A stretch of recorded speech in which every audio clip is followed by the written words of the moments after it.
When do you not need to pay sales tax? States can provide exemptions on certain products based on what the product is, how the product is purchased, or who is purchasing the product.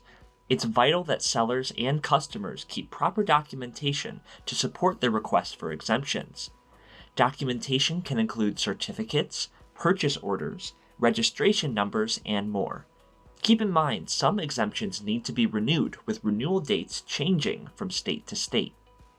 Exemptions can apply to a variety of actions, including resale exemptions, interstate commerce, exports, or services. You may also be entitled to an exemption based on the type of purchaser, like government entities and contractors. Governments can also provide incentives to encourage new investments. Exemptions can fall under this umbrella in addition to tax credits, financing discounts, and licensing provisions.